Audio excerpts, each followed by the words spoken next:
Don't be fooled by the rocks that I got. I'm still Jenny from the block. Used to have a little, now I have a lot. No matter where I go, I know where I came from. I know that's right. I'm waiting for that to be on She-Hulk. When's she gonna be Jenny from the block? That's funny. I don't know why. Like, I was watching it this morning and I was like, she's just Jenny from the block. She's just trying to have a silly, goofy, fun time. That's all, guys. She's so much fun. I love watching her. Well, guys, welcome back. This is the South Side of Wakanda podcast, the best podcast in the multiverse. I am Super Joan Jett. And I am the fingers of the hand. Spirit fingers of the hand.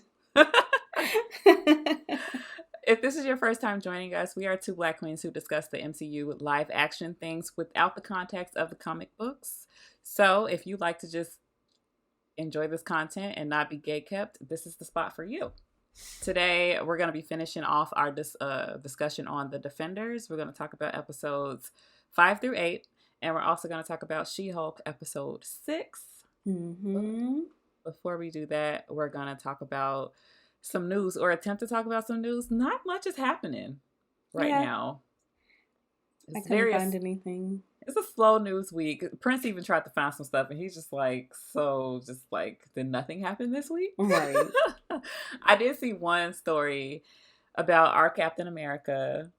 There was a hurricane in New Orleans, apparently. I'm in the desert. I don't know about that. But he is using his time to help people repair their roofs and, shit. That is so kind. Captain America out there. Exactly. In the real world. You can't just be Captain America on screen. You have to be Captain America in your real life. You have to embody it. I love that journey for him. And, and also talking about Captain America. So I guess they officially confirmed that the new Falcon is going to be Danny Ramirez's Walking Torres. He was in the... Yeah, okay. I was just looking at an article that said that, but I've seen... This was the second or third article that I saw, and I feel like the way that they word it is kind of clickbaity. Oh. Let me try and find the article that I was looking at. Yeah, I mean, I don't know. That's why I like most of the news that I was looking for. It just was like rumors, or like they'll say something was confirmed, but then you'll read the article and it's just like, well, Kevin Feige hasn't really said it, but it's But I mean, they said confirmed. that he was. I mean, he was at what's it called, D23. Oh, he was. Yeah. Okay. Maybe I just misread it. Next time. Maybe I misread it, this most recent one, because like literally like when I was waiting for you to sign on, it says Anthony Mackie's Falcon replacement officially confirmed. But I think the one that I saw, it said Captain America's Anthony Mackie replacement confirmed. And I think the wording of that makes it sound like they're replacing him as Captain America. I'm like that, but that's not true. Like people, I don't know, like the way that they word articles is definitely like in order to get clickbait.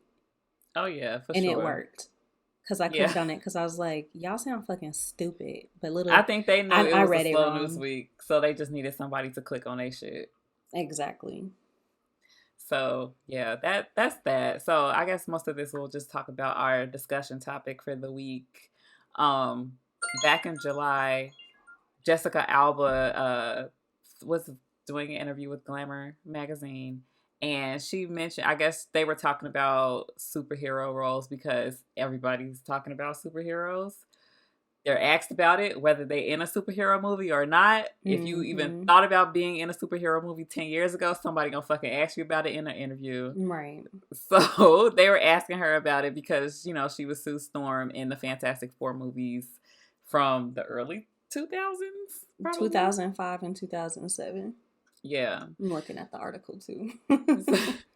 So her main quote is the one that we want to discuss. And she said, even if you look at Marvel movies, that's the biggest driver of fantasy and what's happening right now in entertainment, because it's sort of the family thing. It's still quite Caucasian. I would say I was one of the few back in the day, and it was before Marvel was sold to Disney, but it's still quite more the same. So let's And discuss that. yes, I wanted to talk about this because one, as much as I like Jessica Alba, she definitely be trying to use her close to whiteness when she wants to, for the most part. Same as J-Lo. Yeah, and then they pull out their ethnicity like, oh yeah, y'all don't remember I'm like multiracial. What is she, like half Puerto Rican or something? She's a bunch of stuff. Okay. Because after I remember I looked this up when I saw, like in July when it came out, and I was like, well, what is her ethnicity even? And I was just like, I don't know. I feel like since she is kind of white passing, Mm-hmm. she thinks Yeah. I can't really explain it. Like she definitely tries to play both sides, I guess is what Mm-hmm. I could say about it. Because back in the 90s, oh, not in the 90s, in the early 2000s, she was playing more, she was trying to play more characters that were, like Honey, Mm-hmm. which I think she was supposed to be biracial in that. And Mm-hmm. then, she plays characters like Sue Storm with a blonde wig on.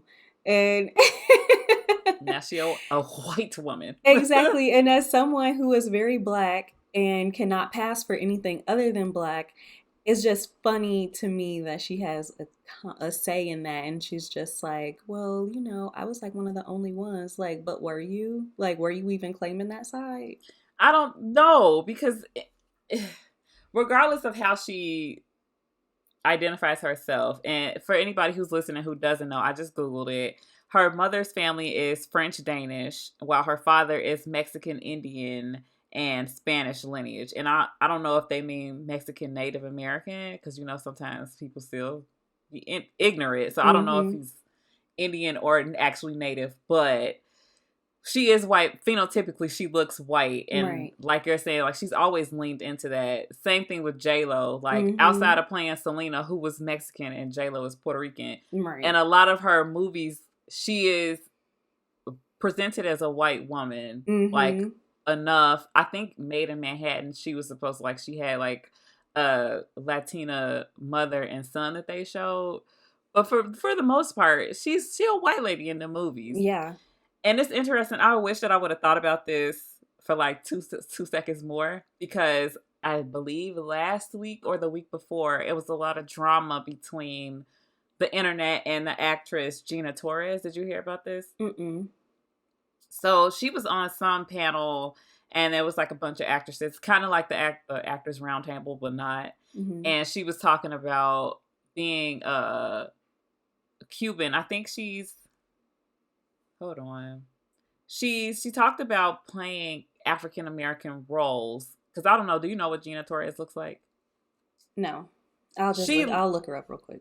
okay. She looks black, but she's not. Like she's Afro Latina. I Okay. think she's Cuban. I think both of her parents are Cuban. I'm sorry if people know this story for real, and y'all are probably screaming at y'all phones right now. I'm sorry, Okay. but Yeah. anyway, basically she was saying she didn't want to take all those roles, but she did, even though she feels like her Cuban or her Latinx heritage was washed away, and people gave her a lot of backlash because it's like, you did take those roles though. Yeah. Like, you didn't have to pretend to be a black woman, especially if you had an issue with doing it.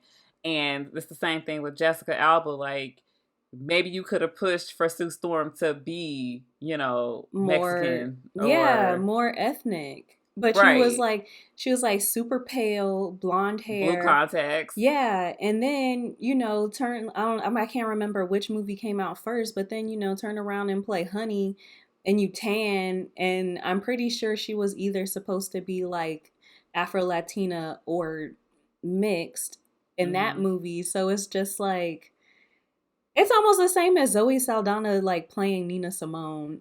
It's Ugh, like don't remind me. like Oh that's my worse. god. Like that's way worse, but it's just like I don't know. As a woman, like I said, as a woman that can't take off her blackness, Mm-hmm. it's kind of those comments just were unsettling to me. Mm-hmm. And on top of that, it's not true because most most right now movies it's the most are diverse that it's ever been. exactly. And like, is Yeah. it still mostly Caucasian? Like, yeah, the fucking world is mostly Caucasian because that's just how, Mm-hmm. Hollywood works. But I feel like at least Marvel is like working towards being more diverse. Like, we have a Muslim superhero, we have Moon Knight, who I believe was Jewish, and then we have I Mm-hmm. forgot the woman's name that was in Moon Knight too, who was an Egyptian like Mm-hmm. superhero kind of person. And Yeah. then, we have what, like you said, way more diversity now, and we have way more like female characters. It's not just fucking Mm-hmm. Scarlett Johansson as Black Widow, And looking that's all it. sexy and stuff like that. Like, you know what I mean? We have a lot more variety. Mm-hmm. So everything And she I feel said like just rubs me the wrong way.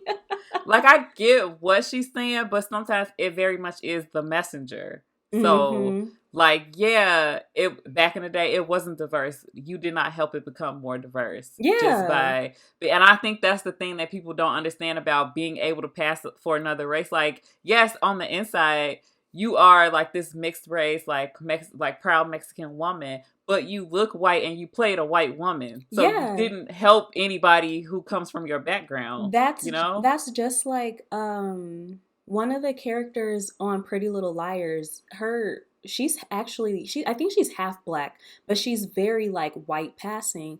And Mhm. her and her family in the show, she is played, she's portrayed as coming from a white family. But a few years ago, when the whole like, in 2020, when it was like, the Black Lives Matter and George Floyd and all that stuff, people were kind of calling her out, and she's like, you know what, you're right, because I identify as, all. She's like, in my personal life she identifies as everything, but in her professional life she takes roles that are a little bit more, Ambiguous. yeah, pretty much. Mhm.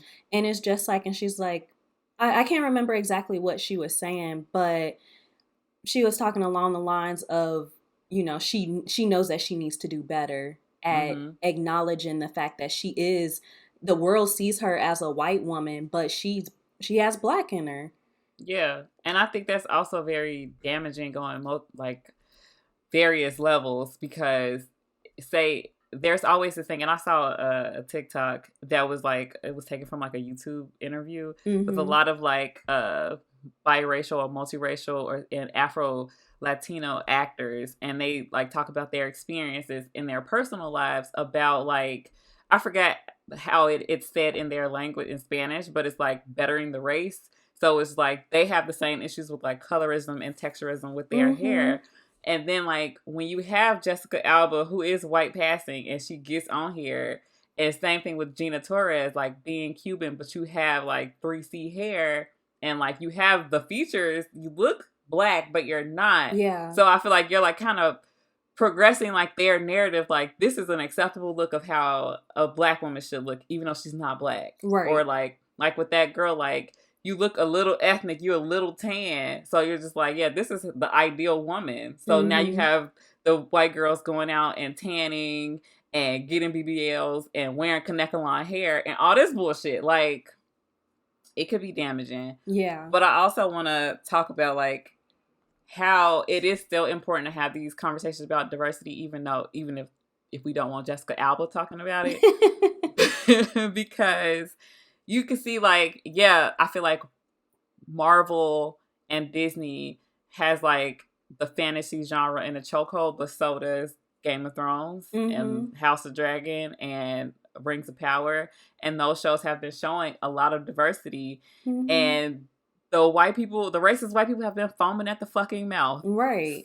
So I mean, it's gonna be a slow journey. They are trying. We have, yes, it is still very, very fucking white. We have Wanda Maximoff, who is supposed to be a Jewish Romani woman, so she's been whitewashed, and people are pissed about that. Right. But we have Doctor Strange, white man, Spider-Man, white man, Ant-Man and Wasp, two white people. The Thunderbolts, 6 out of 7 of them is white. The Guardians, all of them are white or aliens. Thor, we only have Valkyrie. Everybody else white. Or Moon aliens. Knight, white or aliens. Then Moon Knight, he is Jewish. Then we start getting into like the women. So we have Captain Marvel, but she's a white woman. She-Hulk, still a white woman, sometimes green. Right. But then like we finally get like Miss Marvel, who is Pakistani, Spectrum. I think that's what Monica Rambeau. Photon. Photon. There you go. I knew it was one of those science words. Then the whole cast of Black Panther, including the villains, are going to be of not white race. Right. Shang-Chi, and then the Eternals, we got 2 black ones, 2 Asian ones, 1 Latina person. So this is leaps and bounds. It is. Better. And one thing that I really just thought about as you were naming, before you started naming like the actual characters, but when you were just talking about, you know, the progress that we've made, and it's just like, I think it's also up to the racists, not racists, but the races, like the minorities, to show that they're more into these things. Because we are. But I don't know how to explain this. I mean, we need to stop. We need to stop making shit like power, and we need to stop. You know, we need to like shift our focus, because that stuff is like way more popular in our, you know, demographic. I'll just say. I agree. Than Marvel and like, you know, anime or fantasy is.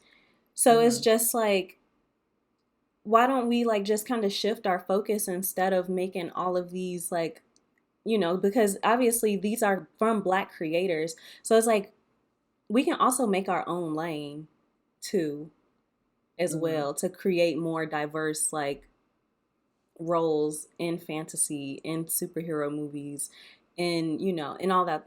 That I don't know exactly how to phrase it, but we put in all of this money into a series like because basically it's like Power and like BMF and like all these shows, they're in the same universe. So they're doing something similar, but it's something that's way more damaging to our community. So it's like, how about we just shift that? Like if 50 Cent just did a superhero show instead of a drug dealer show, and there we go. Exactly. I don't know, like, because there are roles for, you know, and there are comic book characters that have, you know, that are Black, that are Latina, and all that stuff. And it's like, if they won't cast us and where they gonna make it, then make our own. I feel like it would be really dope if like one of those producers would find like a Marvel character that's like under what do you call it? Fuck. It was just in my brain. When you can like stuff that's not like anybody can make a fucking Robin Hood movie. Like nobody has that. Like it's certain properties that people can make their own thing. Like I'm sure like I know a lot of people be like, well, why don't y'all make your own Black superheroes? There are people who have independent comic books that they have created their own characters and they have self-published. Meteor Man, for instance. Yeah, they've done that. So it's just a thing of a lot of people want to see like stuff from Marvel because these are already established characters who have been around for years and years. They already have access. Like if somebody comes and makes a Meteor Man movie, it's not going to be on the level of a Black Panther movie. Right. So I agree. Like I want it to be both though. Exactly. Because everything don't have to have a budget of $250 million in order to be a good film. Yeah. So I definitely agree with you saying, and it was another point that I wanted to make, and I kind of forgot. I was gonna say it. Oh, like how you were saying, like we kind of need to show a little bit of solidarity. Like when Black Panther came out, and we proved millions of times over that yes, Black people want to see themselves in this genre, and we will pay you back with our fucking dollars because we're gonna support it. Because there was always this myth that Black people aren't gonna come out and see these movies, Black people aren't gonna support. It was a fucking lie. Exactly. So now y'all see this not true, and we paved the way for movies like Shang-Chi and for TV shows like Miss Marvel to come out. So, I mean, we're doing the work, and I would just encourage, because I've seen TikToks with, like, Asian creators speaking to other Asian people, like, y'all need to go out and support this movie and support Black Panther, because Black people was coming out to see Shang-Chi, like, we all need to stick together. Exactly. And show everybody, like, yes, we want to see ourselves. This is important to us. We're going to give you more money if you show us ourselves. Exactly. You know? Because, I mean, yeah, we are tired of looking at these white men. I mean, Chris Hemsworth fine and everything, but damn, do we need another one? Right. And y'all see, like, how many people are watching House of the Dragons. We love seeing Lord Corliss. Yes. Lord of Dripmark. Yes. When they, oh my God, when they walked through, oh my God. When they came in, I was like, ain't nobody fucking with my motherfucking man. Click. I told you, dreams and nightmares when they walking through this thing. Oh my God. I know. It was a fucking moment. Snatched my wig. Man, it just balled. No, okay? For real. Because they deliver every single time they on the screen. They do. So and honestly, like, keep making these fucking white people mad. Honestly. I mean, they're mad, but they're still fucking watching. Okay? The check still cashed. Exactly. Okay, and sorry. This is another House of the Dragon note. Everybody was fucking talking shit after that first episode. But I ain't heard no haters. I haven't heard. It's quiet. Ain't no back talk. I'm like, y'all really just like trying to judge a show off the first episode. But they've been dropping heat every week. Mm-hmm. I don't know what else to tell y'all. Like, everybody quiet. Everybody real fucking quiet right now. For real. But I will say, just like with the MCU, me and Shani, we was shooting with House of the Dragons in the gym, okay? Mm-hmm. We was there. Mm-hmm. We was not complaining. Exactly. I was like, you know what? I'm gonna give it a couple episodes. I mean, I enjoyed the first episode, but I was like, I'm gonna still give it a few more episodes because people was like, it's not Game of Thrones. No, it's not Game of Thrones. It's House of the Dragons. So yes, chill out. Words mean things. It's a whole different show. Exactly, it really is. But yeah, so all right, that was our discussion topic. Let's talk about the Defenders now. Yes. So, I wrote a summary and a recap. Okay. At the end of the last episode, we saw the Defenders finally come together moments before a battle in the Royal Dragon Restaurant. Episode 5 picks up from the Hand's perspective. All of the players are moving into action in an attempt to end the Defenders' little dinner party and capture the Iron Fist. Over the course of these 4 episodes, we learned that the members of the Hand are kept alive by something called the Substance. They have run out of it, apparently, and can find more of it by opening a passageway beneath what is now the Midland Circle building in the middle of New York. So the Hand has discovered that they need the Iron Fist in order to open that passageway to get the Substance. But they need to, capture him, and they attempt to do so many, many times, and eventually they do succeed, which leads to a big-ass battle in the ancient tomb of, like, a dead dragon or something. Yeah, sure. So, ultimately, the heroes are able to be triumphant, but at what cost? Dun, dun, dun. Yeah. I wish that this was a couple more episodes. It did. It should have just had 13. Yeah, because, like, towards the end of it, I was like, what is happening? It was a lot. It was a lot going on. Yeah, especially, like, with the whole substance thing. Like, was it just dragon fossils? No, I don't know. Did he open the thing? I feel like I missed part. Him and Elektra were fighting. Right. And she kind of like tricked him into hitting the wall and then came down. And then it looked like it was like a dragon skeleton underneath New York. Right. Like I thought that they were trying to open a different portal to Kunlun. That's what I thought was happening this whole time. And then I was like, oh, they still underneath New York. I didn't think it was gonna be Kunlun, but I thought it was like another realm. I live close to a Air Force base. Oh. So that's fun. That's real fun when they fly. It's not close. That loud. I could just cut it out. Oh, okay. That's what I was doing when Lucy was barking last week. I was not talking so that I could just mute the audio while you were talking. I thought it was gonna be like a realm, like he was gonna like put his iron fist into like a thing, like a wall, like the Lord of the Rings, remember? Mm-hmm. Only friends can pass, or whatever the fuck it was. Yeah. I really thought it was gonna be like that, and they was gonna go in, and it was gonna be like, I don't know. Maybe it's like dragon bone marrow or some shit they need. I don't know. That's what I'm like, because Gal mentioned something about fossils, and I was like, and then they started putting like chunks of rock into a suitcase. So I was like, maybe it's dragon fossils that they need. Mm-hmm. I don't know. They did not do a very good job of explaining it. No. And then also, And that's why I'm like, I wish that there was like a little bit more to it, because it was just a bunch of dissension between the fingers, but not really explaining the all villain the was other stuff. bad. The Huh? villain was bad. Like, and it's crazy because this really has been the villain for like a lot of Daredevil, all of Iron Mm-hmm. Fist, and the Defenders, and it just It didn't. I mm-mm. said this during Daredevil. It doesn't do It anything for don't make no me, fucking and it sense. still doesn't do anything for me. No. It's cool. It's cool, the idea that there's like this secret organization that's infiltrated our society that's immortal. Like, it's in theory it's a really good idea, but I Mm-hmm. don't think it was executed as well Mm-hmm. as I had hoped. Right.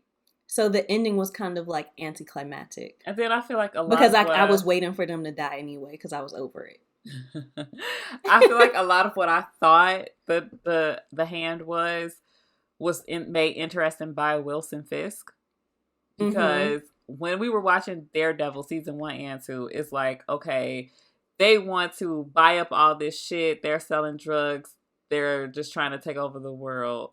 And Mhm. then now we figure out that kind of they wanted to take over the world, or They just maybe want to, like, did they just want to live forever? right, did they just want to be comfortable, and they figured out that, okay, if I'm gonna live forever, I have to also be rich, so they was just doing that by any means necessary. Like, the thing, okay, so let's just make sure we're on the same page. Right. So the five fingers of the hand was Alexandria, I forgot the black guy's name. Alexandra, I thought it was. Oh, Alexandra, uh Sawande, Sawande, Bakudo, Bakudo, Gal, and the Asian the guy. Asian guy. I don't remember his name.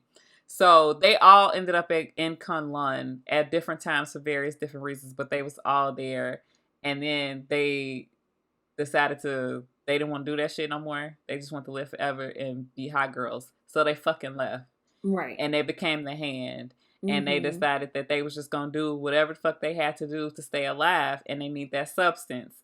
And I guess that substance is buried under cities for some reason. So they just go from city to city across time, destroying them by building big ass holes in the ground, and Mhm. then using the black sky and the iron fist to open the doorway to get the substance. And subsequently, this destroys the entire city. And Right. so they ended up getting on the Defenders' radar because it was time for New York to fucking go, so that they can Mhm. I get some mean, it more is, but no, I'm just joking. so they can get some more Dragon Go juice. And Yeah. the criminal shit was just for kicks and giggles, I guess, like the whole heroin thing. I had so many different theories. I'm like, maybe they just want everybody to be docile, because like, you remember in like Iron Fist, they were talking about like how much they were distributing the heroin Mm-hmm. and everything, and they were trying to get it into doctors' offices. So it's like, so does that not go anywhere now? Like, was that just pointless? Yeah, I don't know. Because then, like, part of me is thinking, like, okay, well, maybe they had to use the drug money so that they could buy out corporations like Midland Circle and, like, infiltrate Rand. But, But if you've been alive since, okay, I've been learning a lot. Constantinople was after the fall. It was like during the fall of the Roman Empire. This was mm-hmm, my homework this week. So if she's been around since then, since literally like 3-digit years, mm-hmm, why is drugs the way that you're trying to make money? I Like, don't, you wouldn't like, I I just don't think that the amount of wealth that you could have for being literally 2,000 years old can equate to drug money. I don't know. Like, wouldn't the stock Because, like, market if just be these cities easier? is falling, like, you didn't take no gold bars. I don't know. I don't get it. Like, I really am trying to figure out, like, am I just stupid or is this stupid? I'm trying to figure out which one it is. Because, I think it's kind of stupid. yeah. I mean, because I guess it makes sense, like, if they all, because they weren't living together. So if Mm-mm. Gal is just like, well, I'm finna be living forever, but I'm not finna be a broke bitch, so I'm gonna be a heroin dealer, and that's just how she made her money. Okay. But I don't, it just didn't seem like that it was just her side hustle. It seemed like it was a part of their master plan. Yeah. And that's why I'm confused. So if it was just her side hustle, I get that. Because Right. she's just like, I'm old, I've been living forever, I'm not finna go punch Fuck in. it. I'm not finna have a job. You're Yeah, like, I'm just trying to take as many people out with me. Like, right. okay, that's one thing, but it seemed like the heroin thing was going to be a way bigger deal Yeah. because maybe that was just a way of them showing that they have infiltrated different organizations Uh-huh. and they are legally selling drugs too. But then, like, why bring the drugs into it at all? I don't I know. don't know. And then I'm just thinking about myself. And if I was a immortal baddie, sure, selling drugs, fine. You can make a lot of money selling drugs, and you could do really well for yourself. I would not then think to go like infiltrate Target because why? It just seemed like a lot of work Yeah. for That what? seems like yeah, it seems like way too much work. Like if I know I can't die, I'm gonna just start stealing And then like you would shit. right, but you in New York, I'm sure you could make 500,000 a year easy off of crack. So like, why get into politics and shit? Like, why give yourself more But I work? feel I like don't. as an immortal, $500,000 a year ain't shit. I feel like that's like rookie numbers. Yeah, I don't know. I don't know. I don't get that. I don't understand it. Yeah, It's over. Maybe. Who knows? Maybe I this fucking hope. I do Oh, too. I don't never want Cause to hear I'm nothing about the hand, the fingernails, the wrist. I don't want none of it, the arm or lack thereof. man. That was mean. Sorry. Also, my first note was that I was like, I love the representation and inclusion in the hand organization. Yes, very multicultural, women in power. You got a black Yes. dude. Come on, I representation love matters. it. I love it. um. So, oh, I guess speaking of arms and lack thereof. So I feel like I forgot to mention this in the last episode. I really appreciate how they made like small steps to make Misty and Luke a little bit more comic accurate with their appearances. Hmm. The first time we see her, she has her new slick back with the afro, which is how she looks in the comics. Hmm. Her leather jacket that they have her on, like the way that the panels are sewn together in the front, also kind of looks like her comic book costume, which is like a full on cat suit, but it has that similar patchwork in the front. Hmm. And then in the comics, she also lost her arm, and I think she ends up getting a bionic arm. I said at the end, I was like, oh, she about to turn into the Winter Soldier. Right. So I love that. Well, I don't love that she lost her fucking arm, but I Hmm. liked how they did those little subtle things. And then also, Luke had on his full, like, comic book accurate, like, yellow shirt with the black jeans for, Yeah. like, I feel like the first couple episodes until, Hmm. it got shot up. Yeah. And then I think he still had, I think his hoodie had yellow in it towards Mm-hmm. the end. So he still had like some type of representation of his costume. Yeah. I really like that. I feel like those are the only characters because I mean Danny Rand he pretty much looked the same that he did in the last His one. ass. So did everybody else, and I think the suit that Matt had on was the same one that we saw in season 2. Hmm. So that was that. Right. Speaking of Misty, I just want to say that people. I don't know if it's just police officers. It's just assholes. They have very like selective memories about shit Hmm. because she's just like episode 5. they after they did that whole fight shit and they realized like, oh, all of our people are in trouble. We need to get them all to a safe spot. They all decide to take them to the police station. He comes in looking crazy. And she's like, Luke, what did you get yourself into? Bitch, what did you get him into? Exactly. What? You know what's so funny? I actually made a similar note about Foggy. Because I was like, Foggy doesn't want Matt to be Daredevil, but he was the one that put Matt on the case to follow Jessica, which led him to becoming Daredevil again. Yeah. All of y'all played a role in this shit. Like, yeah. They asked them, like, they wouldn't have, and then, like, Jessica wasn't even trying to take any cases at all until somebody threatened her, and she's like, oh, we'll see.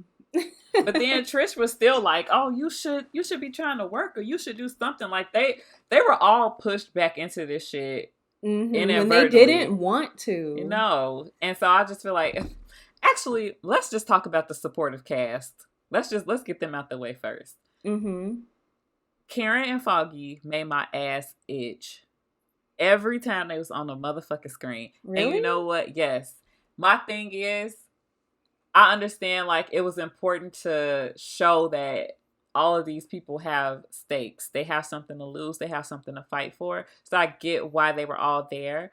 But, okay, maybe not every time they got on the scene. But I feel like we have finally gotten to this point with Karen and Foggy that was just like, okay, this nigga's the fucking Daredevil. It's going to be what it's going to be. And then it's just like... it's just fucking exhausting how they are constantly giving him shit for doing this. And I understand being worried about your friend, but it's earthquakes, it's ninjas kidnapping and killing people. It's some weird ass shit going on. And obviously he is one of the few people that can actually help keep y'all ass alive. Like, right.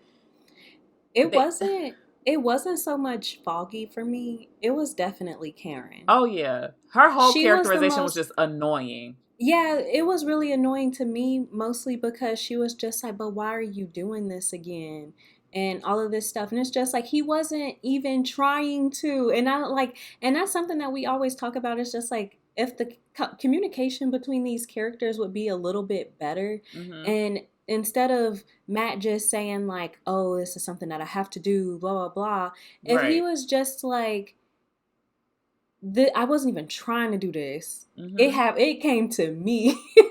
Right. Basically, like, and it's aggravating because it's like, obviously, like, Karen, you in this police station, you see all these other people that are obviously here to be kept safe from something. And you just like, man, but Matt, you just got your life together. But why do you have to be the one? Who else gonna do it? We already talked about this shit in season 2 of Daredevil. Y'all, like, y'all have to, like, I don't know if he ever had a specific conversation with Karen about why he does what he does. But I just have to assume that he must, because it seems like they've still been in communication. And he told Foggy that, oh, yeah, we're trying to, figure things out and work through shit. So it had to be, like, a logical explanation. Like, okay, you were the Daredevil.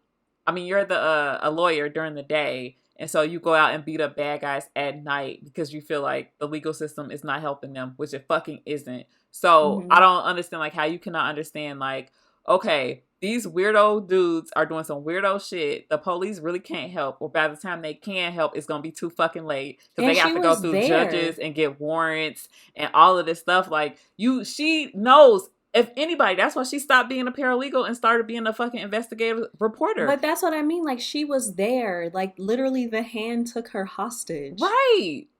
Like, so it's like, why would Daredevil saved you, bitch? The police didn't save you? Exactly. If it was up to the police, you would have been dead. Right. That's why I was just saying, like, come on, Karen. We did this already. And that's why, like, it's Karen that irritates me and not Foggy. Yeah. Because at the end of the day, Foggy don't like it.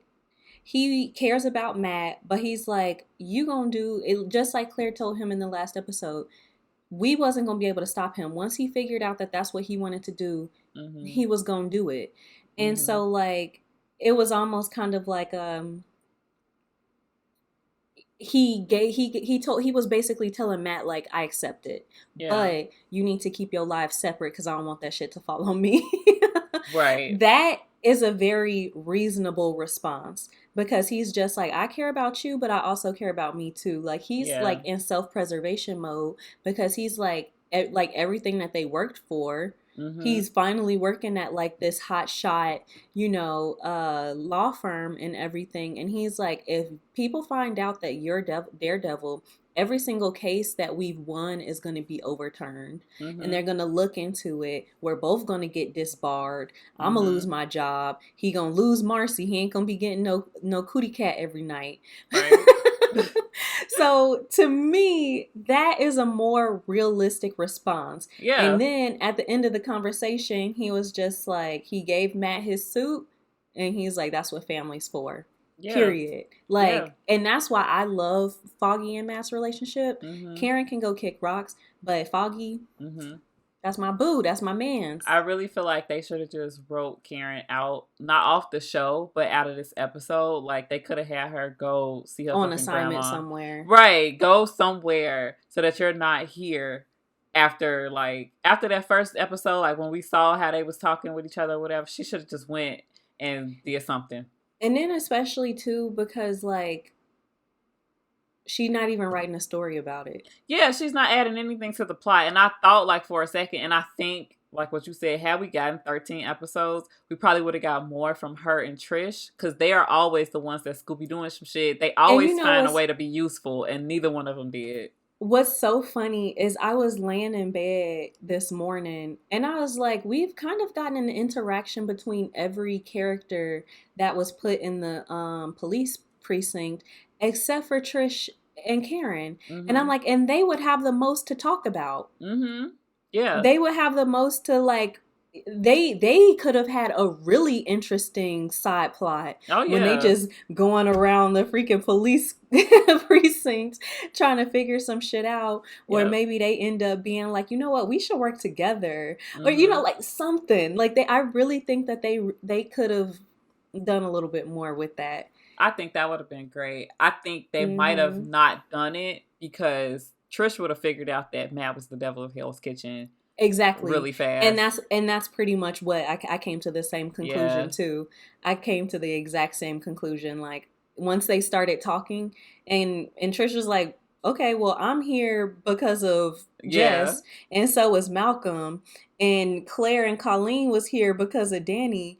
So, well, not well, Claire was there because of Luke and Danny, but Mm-hmm. uh and then like, Foggy and Karen, they're just like, so Why what's going y'all on here? here? Exactly, Hmm. exactly. She was right there. Mm-hmm. So close. And then Karen was just like, Let me go sit back in the corner. exactly. She's like, I'm just gonna read my book. But one thing that I also took from Matt and Foggy's conversation, I think it was in episode 7. One of the other things that I took from their conversation was that's the main difference between Matt and Danny. Mm-hmm. Just like we were talking about last week, the main difference between Matt and Danny is that Matt actually has people that are there for him, Mm-hmm. that has known him. He has that, he doesn't really have to look for that family validation, because Mm-hmm. even though he doesn't have like an actual bloodline family, like he has Foggy, and to a certain extent he has Karen too. Mm-hmm. And I think it was Gal that said to Danny, she basically said that your need for a family and that you seeking that validation is basically going to be your downfall. Yeah. Boy, They was calling him the fuck out in these 4 episodes. all of them, they was dragging. Everybody took a turn and dragged the fuck out of Danny. Rightly so. He's a Yeah. fucking man child. Yeah. Oh, I think did we talk about everybody, all the supporting people? We talked about we didn't really talk about Colleen. Um She the same fucking way. yeah, she is. I wrote somewhere, where did I put it? I had like a kind of a epiphany about Colleen, because in episode 5 she just is like, first of all, I have a question. Mm-hmm. Is it sexual tension between Colleen and Bakuto, or is that just me? I think it's just you. Okay. Because I just, every time they be on the screen, she was like, Bakuto. Like, oh my, I don't know. Like, it's just very. I think it was more of, I think they just had a really close mentor-mentee relationship.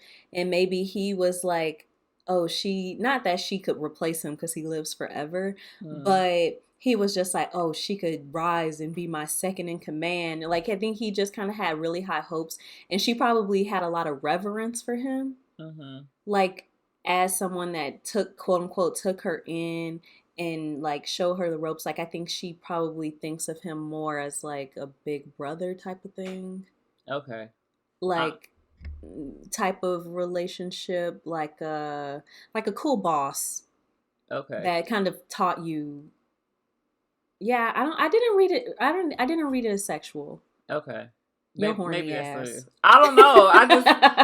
I just be like, why? I don't know. I just don't get them, I guess. Oh, okay. But anyway. His ass was fine, though. When he Maybe walked that's up in what that, it was. Yes, I think you projected because his ass was fine. He walked up and it was like in the alley. I had made a comment on it, too. I was like, Bakuto looking good as fuck with that peacoat and turtleneck because he was looking so sharp. He has to walk sideways. Loved it. And then that scene, that cracked me up because immediately before that scene in the alley, she in a car telling Danny, like, I don't even know why because they was waiting on Claire and Luke to come down from Claire's apartment. And she's like, we don't need to be with these people. Like, we could do this ourselves, like how we was doing it. And Danny's like, well, I don't think you really seen what they could do. Like, they can help. And then like 2 seconds later, who saved your ass? Exactly. Luke Cage. Ass beat. Right. Luke motherfucking Cage saved you. Okay. But what I was finna say was that she was sitting there talking to Claire. I think this is when they was in the police precinct. And she was just saying how she feels lost because, you know, she was raised by the hand and in a cult. In a cult. She don't have no real people. Like, that was her people. And now all she really has is Danny, who was also raised in a fucking cult. Don't have no family. And I feel like in that moment, I really realized like how similar they are. Yep. Especially Matt too, because he don't have no family. And he was basically raised kind of by a cult. He just left the fucking cult. Exactly. Because Stick was trying to have him really deep into the chase, the black sky bullshit. And he was like, actually, I'm going to go to college. So exactly. I'm going to get a degree. Right. So I was just like, wow, I feel like Matt and Colleen's like journey kind of is shown better. Or maybe I just like it a little bit better because I see how she acts out because she's just like, she's really determined to right the wrong that she feels she's been wrong to the point where like she's just not even listening. Like she's like, I want to be out there fighting with the fucking heroes. I gotta kill Bakuto. I gotta prove myself. I think, but especially because she feels like she had a hand in growing an organization like that. Yeah. And she kind of, like you said, she wants to right that wrong. Like she feels like personally responsible for everything that's happening. Yeah, it's very personal to her, Matt, and Danny in a way that it's not personal to nobody else. And I just thought that was really interesting. Like, everybody's going through major shit right now. Like, the four, Daredevil and them, like, they trying to figure everything else out. And Colleen is with the, you know, secondary characters, but she is the one who's really there, like, going through it emotionally. Like, I don't know who the fuck I am. I don't know where I'm going. I know that the hand got to be ended, but after that, like, what is my life? Because my life has been the hand. I feel like it's the same. I feel like people that leave religion feel the same way because this thing was your identity, and you kind of like built your life around it. Yeah. She literally taught kids to sin to the hand. Yeah. And she was taken in, all of them were taken in at a very vulnerable time in their life because they, oh shit. Okay, sorry. I just got kicked. But no, they were all taken in like at a very vulnerable time in their life and basically indoctrinated.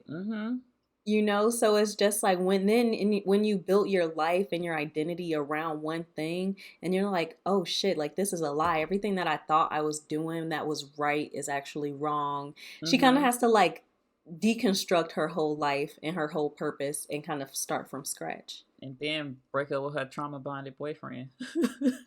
Please. Go to therapy, girl. I know. Another thing that's different between her and Matt and then Danny is that her and Matt actually they've lived in the real world for so Mm-hmm. long that they've had to mature, Mm-hmm. and they've used that hurt for whatever way, in however type of way they've used it to mature. Right. Danny is still very much immature at this point. Yeah, yeah. So he's still got some work to do. He has a lot of work to do. I love how I feel like Danny's immaturity is shown with like how he approaches Stick. Cause Mm-hmm. Stick is like a fucking cactus. It's R.I.P. it's pretty, right, RIP. It's pretty and it's green and you think it's a plant and you want to go and touch it, but don't Yeah. fucking touch it. Yeah. He's just like, oh, you know about the hand, and he's like, want to listen to all his stories about the chase and stuff. And Mm-hmm. Matt is just like, be fucking for real right now. Like this old man is fucking crazy. He will ruin your life. Don't listen to him. I love Stick, man. I was sorry to see him We lost. go. I know we lost a fucking good one We really because did. he was such a good character, and he was the type of character that he I guess he had his own personal motives, but in the Mm-hmm. end, he wanted to save the world. He wanted to put an end to the hand and all of that stuff. So it's just like, was his methods of going about it a little crazy? He just wants to do it Game of Thrones style. That's all. He just wants to see some He heads wanted to kill roll. somebody. Exactly. And he ain't have no qualms about it because he like, y'all, while y'all over here debating on whether or not we should kill somebody, these motherfuckers can regenerate. Like they Right. can respawn, bitch. Like I love like in that torture scene when like Matt was choking up what's his name again? Sawande. Sawande. And Stick, like, he don't really express it, but you could tell every time Matt get close to the edge, Stick be like, yes, let's Get fucking it. go. Do it. Everybody else in the room is like, wait, are you gonna choke him to death in front of us? Or Exactly. what am I looking at right now? Now that be some sexual tension between Stick and Matt damn near killing somebody. Right. That's where the sexual tension really be. And I put it. What scene was this in? I was basically saying that. Okay, because this is when they was all in Midland Circle. This was like at episode 8 or whatever, and they were basically saying that they need to blow this building up. They need to kill all of them. They all need to fucking go, right? Mm-hmm. And so Luke was being all high and mighty, like, I'm not hurting people. I'm not gonna do that. And I'm like, bro, I put, if Matthew, Damien, Murdoch is saying we gotta kill these people, then the people need to die. Right. We've been having how many seasons to get this nigga to this point? Come on. For real. Because I was like, because out of everybody, he's the one with the biggest complex about taking a life because of his faith and everything like that. So if his ass is like, nah, these motherfuckers gotta go. Man. I was looking at that like, Luke, don't fucking start. No, for real. Stick already had to tell them stop pulling your punches. Like, come on, Luke. Come on. Knock their heads off. Right. Like, he probably could end their life for good with just one punch. If he you really see what wanted Jessica to. did with Reva? Yeah. Right in the chest. It's over. Speaking of Reva, I meant to bring this up last week, but I didn't. And I thought about it after the fact.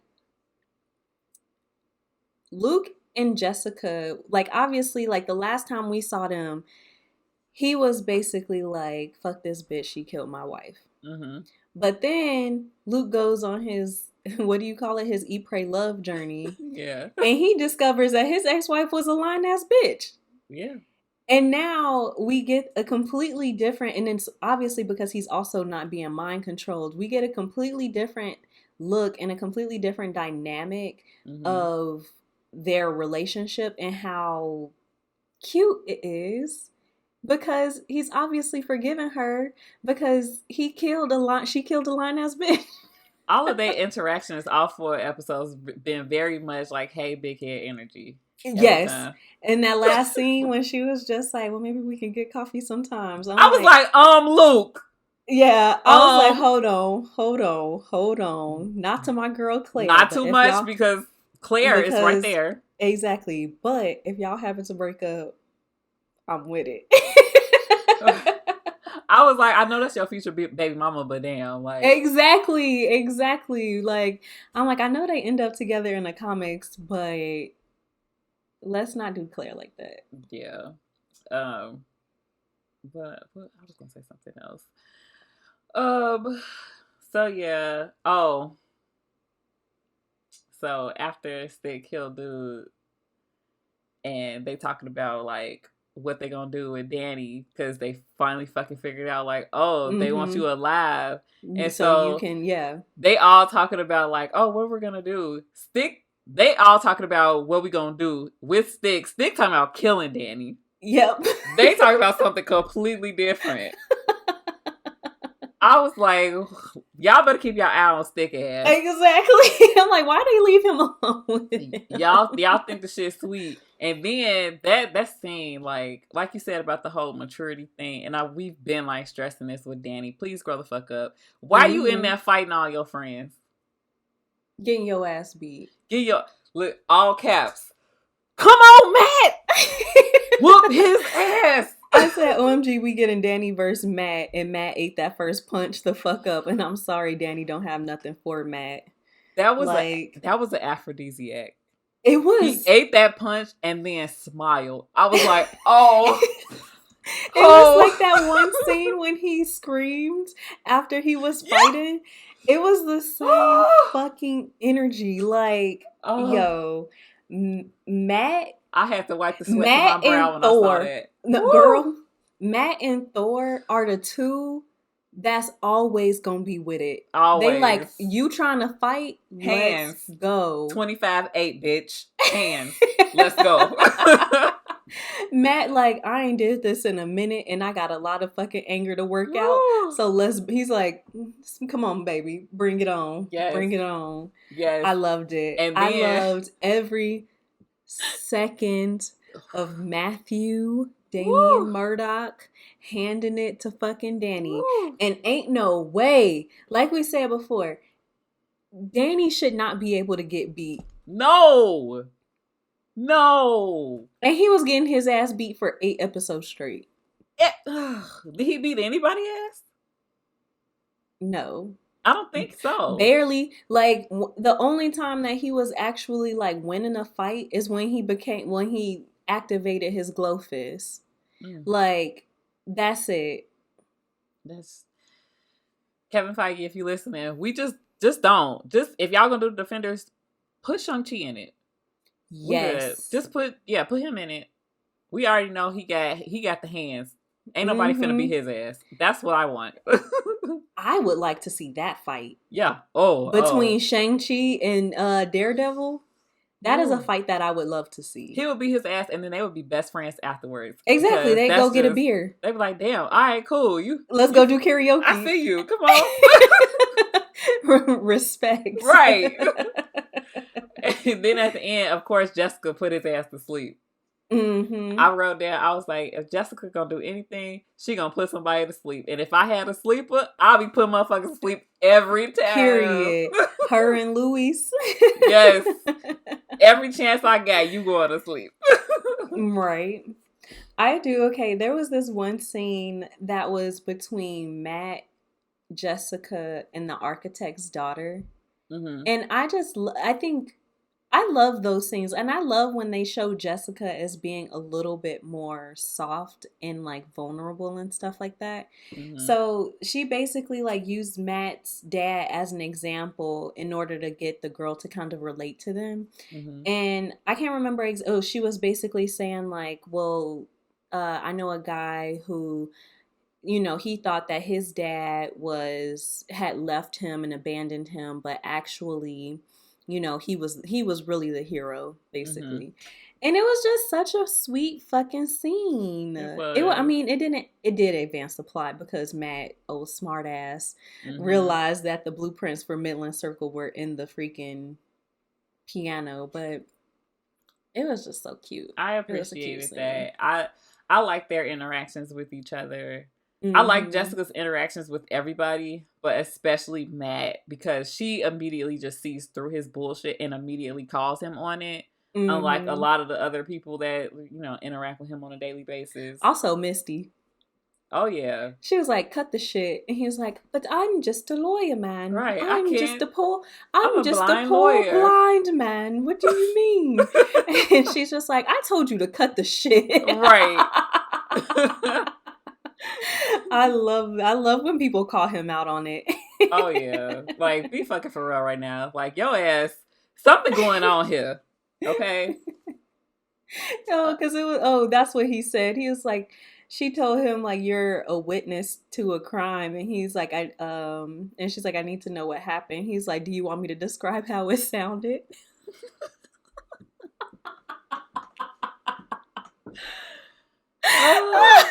He play I all was day. like, He play all day. Matt, shut the fuck up. He's so stupid. Yes, that sent me, Oh my honestly. god. What else? What else happened? Matt was trying to say these hoes as usual. Forever, like, you really gonna stay underground with your zombie girlfriend and just leave all your friends to just mourn you? Like, that was real selfish. That was very much selfish, but But of course, he also, this was something that I meant to mention last week as well. When we see him, he's still very much grieving her. yeah. It's still fresh to him. Which is why we said leave Karen ass alone. Mm-hmm. Because as soon as you see Elektra, you don't think about nobody else but Nothing her. else. Nothing else. He said, "What defenders who?" When every time Elektra came into the scene. Yes, and they done cussed him out about three separate times. Like, first of Mm-hmm. all, you lying to us. Second of all, and he continues to lie. That's all he know how to do is lie. We've already dragged him about that. Yeah. But they like, you knew the girl. You knew more about this shit. You keep trying to tell people. And I think that was the thing. Jessica was finna really rock his ass. Mm-hmm. Because he constantly telling her to stay out of it. And she know your business. She know more about you than you know that she know. Like, Exactly. it's no secrets, okay? I am literally a private investigator. And I'm Right. nosy as fuck. Come on. Okay, speaking of her private investigation business, I don't Mm-hmm. know why I always read it as Elias and it's Alias. Oh my God. Maybe because Elias was one of my baby names. So every time I look at it, I'm like, Elias. And I'm like, no, Shani, that's not what that says. That's not what that says at all. Oh my God. So pretty much at the end, Colleen finally kills Bakuto, chopped off his damn head right after he Mm-hmm. sliced off Misty's arm. Uh Mm-hmm. I what's thought it Misty call was it? gonna die. I think I knew that she wasn't because I do remember her being. I think she's in. Is she in another season? No, Luke. Yeah, we didn't do Luke K season 2, right? Yeah. Mm-mm. Um. So Luke now went back. I think he just carried on. He had his little meeting with Jessica. So, you know, That door is still open. that door is still open. Matt is dead, but not. He's in a monastery somewhere with the nurses, the nuns. The Matt nun nurses got Matt him. and Electra pull a Cersei and Jamie. Basically. Hopefully Elektra ass is dead. I hope she did, because then we gotta look at them, talk about how they want to be together, and then not end up being She together. she she killed Alexandra and manipulated the fingers, all so that she could get Daredevil down there so that they could be together. And fight to the death, literally. Fight to the death or die together. Then Yeah, she said, "We literally gonna ride together, die together." facts. And people was talking about, like, I saw some reviews of the season. I was just like seeing what people said, and they were mad that Alexandra died so easily. I thought that was fucking great. You didn't see Mm-hmm. that coming, bitch. The black sky. I'm It not. How am I the black sky and I'm following orders? What? right, exactly. It reminded me of that the first episode of the last season of Daredevil, when Mm-hmm. those Irish dudes was in the bar and he was giving this empowered speech and he was dead. Yes, you She thought. was like, because she was really like, I'm the realest bitch. Y'all better bow down to me. I'm the motherfucking middle finger of the Yeah, hand, bitch. What the yeah, fuck is you talking about? And then yeah. she was done, and I fucking love that. It's like, oh well, and there's that. Mm-hmm. So, yeah, overall, I thought it was okay. I thought what the show did really, what the Defenders did really well was show how like these random people just came together and how it's like it's not gonna be like an Avengers thing. Like they Yes. are all traumatized people with their own bullshit. They don't even really like being heroes or called heroes. The only one who does really is kind of Matt Murdock because he didn't went and got the suit and shit. Right. But everybody else is just like just trying to figure out a situation together, and their interactions just seemed really authentic to me. Like I liked how it was no one leader. I liked how they weren't just like, yeah, this is what we're doing. Like in Mm-hmm. the real world, I feel like you would just be like, okay, well, our interests have aligned temporarily. Let's just do what we got to do and then go back to doing what the fuck I normally do. Right. And this was actually a note that I had from last week, Mm-hmm. and I meant to mention it as well. I was like, they're basically just four loners. Mm-hmm. And then I was like, I also mentioned that Danny can't function alone. But I was like, Mm. they all want to handle things differently, and they've all gotten wrapped up into the hand in a very organic way that makes sense for their character. And they all want to do the things alone, but not as a team. And then when I did look up the little bit that I did look up about the Defenders, was that it says they are usually presented as a non-team of Mm-hmm. individualistic outsiders who in their prior adventures are known for following their own agendas. And I think that they did that perfectly. Yeah, me too. As far as like my Infinity Stones ranking, Mm-hmm. I think I might give them 3.5. Mm-hmm. Um, the Black Sky thing still was kind of dumb. I still don't understand like how she came back with superpowers because I don't think Harold Meacham came back with superpowers, did he? He was just an No, asshole. he didn't. And maybe Yeah, because they put her in that little stone thing, but I meant maybe. like because she grabbed and picked up, she's like a buck 25, Mm-hmm. and she picked up Danny and Yeah, hopped out of a window and landed with him. yeah. I was just like, how? Yeah. What is? I still don't know what the fucking Black Sky is. So, yeah, Yeah. that I enjoyed seeing. Matt and Luke and Jessica again, and all the supporting cast. So Mhm. that's why I'm gonna get them that extra 0.5 to not make it a 3. Yeah. But I feel like I would have liked it way better if the villain was better and if they had the 13 episodes. I agree. I was thinking about this morning. I was thinking I was leaning towards a 3.5, 4.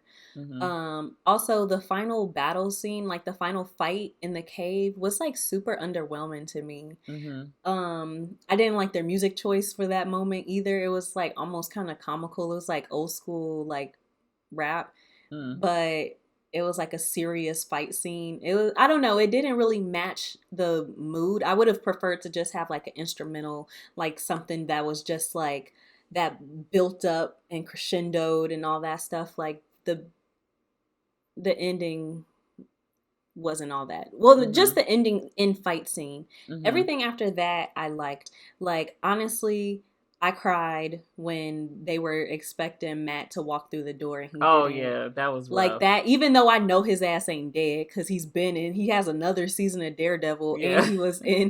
he got like three more things Right. lined up. Like Yeah. I know his ass ain't dead. So I was like, oh, I almost cried. And Mm-hmm. then when they were expecting him and he didn't walk in, that's when I started to cry when they were like mourning him. Mm-hmm. Um, but yeah, I think that it needed a couple more episodes to kind of play out a little bit Yeah. better. Yeah. All right. But I So still enjoyed it. yeah, me too.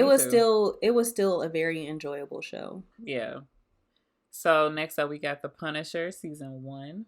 Ooh. So that's gonna be a switch up. That's gonna be a palate cleanser, I think. Our palate is gonna be filled with blood. Oh my god. All right, let's talk about She-Hulk. All right, so She-Hulk episode 6 is a self-contained wedding episode, and I didn't realize until I saw like theories by T talking about it, like that was her letting us know that Daredevil was not going to be in this episode, and I was like, I had completely forgot about that.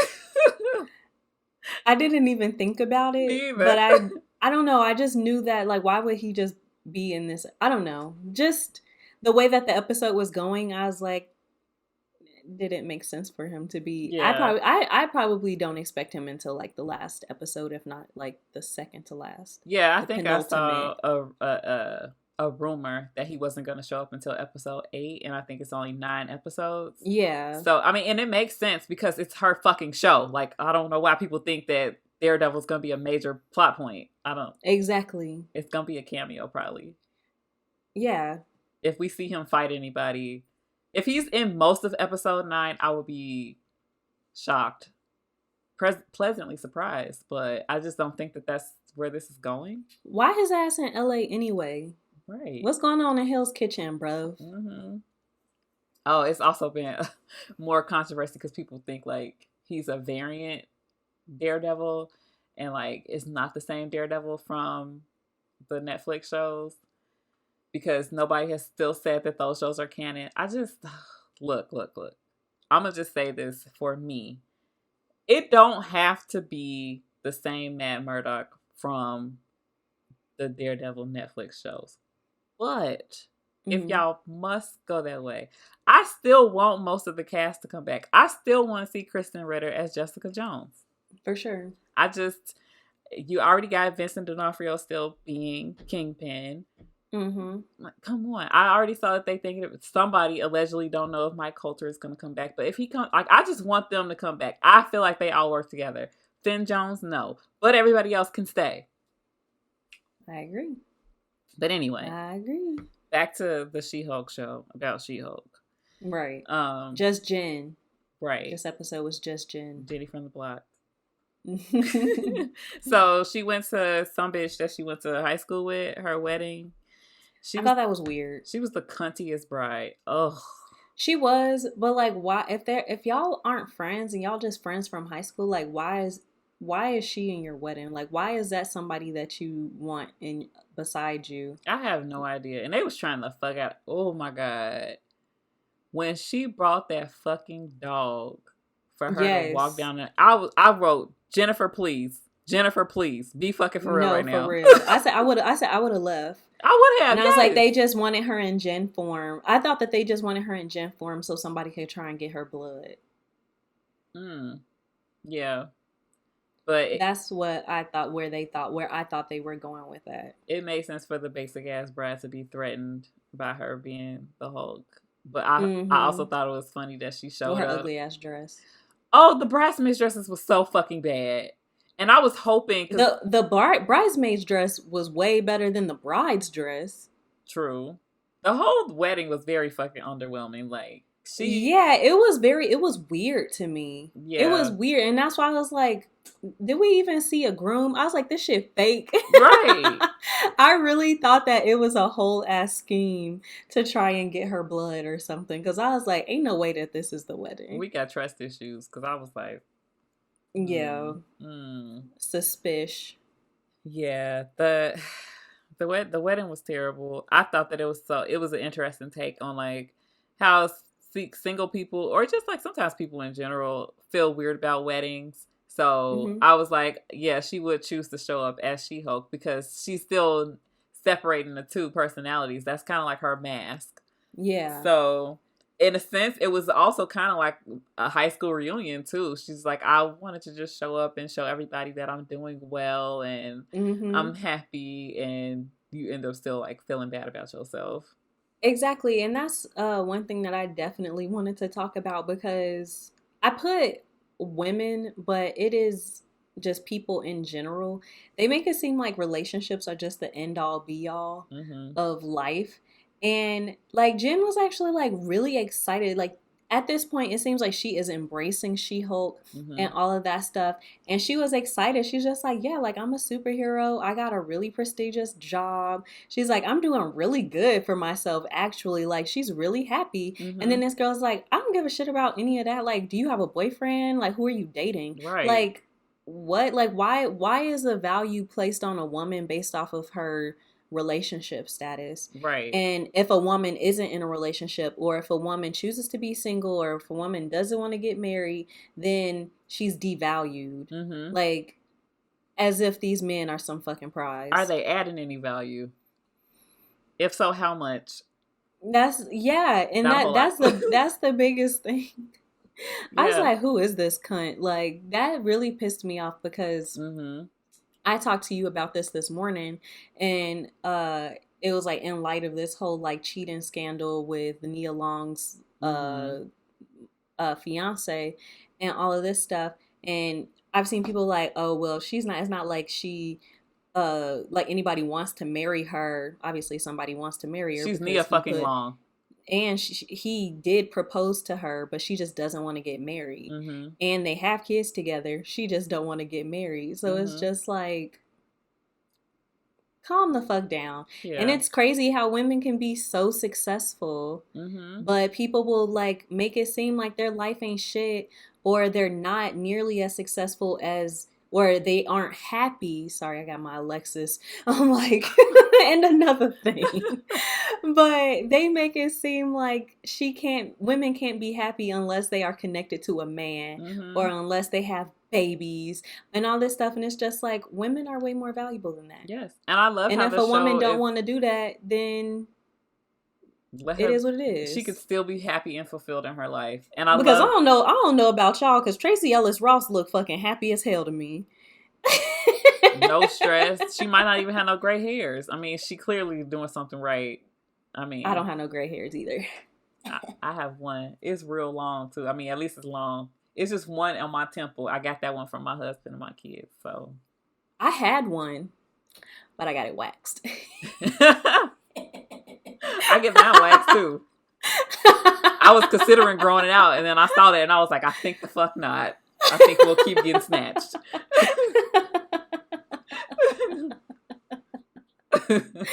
That's funny. I was just gonna say, I love that the show is like adding this conversation to the table, and I love that it's coming from this lady who has clearly made her wedding her entire personality. Like, Mm-hmm. she is using it and holding it over Jen and all of the Everybody. everybody at the The fucking wedding. workers. Yes, everybody. Because she said the workers quit. She's like, so Yeah. can you clean up? I would have been No. like, sure, and went right back to drinking and flirting with that cute Asian man. Exactly. Also, Titania is like super irritating. Yes, she fucking is, and she's not getting less irritating. Like I said last week, she's like if Kim Kardashian became a superhero, and I stand by those words. Yes, with that bad wig that they have her on. Like, is the bad wig supposed to be like ironic I or something? I think it is. Okay. I think it's a thing. Yeah. And I feel like this show is like a comical The Boys, because they're showing way more like superhero people, or but like in a Mm-hmm. funny way of what it would be like in the real world. A man that can't die is going through divorce proceedings with like 9 people. Faking his Like it's death. I wrote down a suicide joke, bitch. LMAO. I was like, Mr. Nice Guy pulls a Tommen, because he just like dove out the The way fucking Tommy window. flew out of that fucking window, I am never going to get over it. Ever. It will always be funny. Yes. Sad. Tragic even. But hilarious. But funny. So it's just like, that is one thing that I do like about this show, that it kind of like, well, like honestly, like what would it really be like? What would this world be like from a lawyer's perspective if we had superheroes. I also think from like an influencer, like Instagram perspective, because Yes. she really ate Jen up. I mean, no, Jen really ate her up when she was like, "You're obsessed with me. Like, why Yeah. are you pressed right now?" And Like, she why was are you like, so obsessed with "She's me? like, hold on, I'm not." And then get up so we Yeah. can fight. Like Mm-hmm. that would be how all them like influencer gatherings, like Fashion Week, would be so fucking chaotic if Yeah. even 3 of them bitches had superpowers. Like, Mm-hmm. it would be crazy. I thought that was fun. I feel like my prediction with this, she do need a hobby though. Jen was right. Yeah. I feel like by the end of this, they might be friends. I feel like the Asian man is there to like, let her set her guard down and get her into some shenanigans. And I feel like Titania is gonna want to come back and get her revenge, but she gonna end up having to help Jen out of some bullshit so that she Mm-hmm. can live to fight her another day.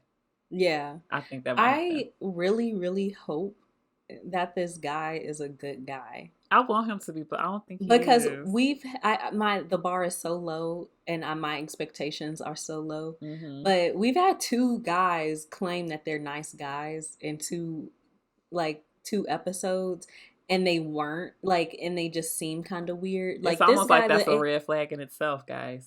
exactly, huge Men. red flag.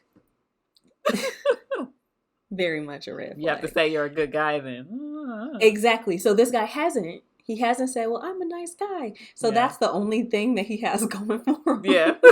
And that he just seems like a nice human being. Yeah. But like I said, the bar is in hell for men. Mm-hmm. So I'm not really expecting too much. If he next week turns out to be working for the big bad villain, I wouldn't be surprised. Also, speaking of the big bad villain, they need to fucking speed it the fuck up. I feel like it's gonna be the leader. Yeah. I think so, because when they showed like the lab, I was like, oh, it's some scientists, and he is a scientist. So when they showed the lab, I was like, my dumb ass was thinking that the people in the lab skin was blue, because I feel like it's gonna be the dude from the original Hulk, because his name was Mr. Blue, and then the lights had like a really blue tint, but I was like, but it was their latex gloves. This is what happens, y'all, when I try to come up with a theory. I'm thinking way too and deep. That's why we don't do them, guys. People are like, what do you think is going to happen? I don't fucking know, and I don't care. I just want to watch it. I just want to watch it, because I am not good at coming up with theories. That's funny. Oh my god. Oh man, but yeah, it's like, it's crazy because this was episode 6. And we only have 3 more episodes, and we haven't been introduced to a villain. Yeah. Besides, maybe it's Titania. Not gonna be one. Maybe this is just like New Girl. I was thinking that too. I was like, maybe it's just a fun show, and she doesn't have to fight like this huge. Not that it would be like a big bad, but I was like, maybe she doesn't have to go through this huge like battle or something. But if she doesn't, then the men on the internet is like, oh, she didn't even have to prove herself to be the Hulk. Right. Like, shut the fuck up, bruh. Guess what, guys? The show is for us girlies, and us girlies are loving it either fucking way. So exactly, continue to be mad. See you at season 2. Did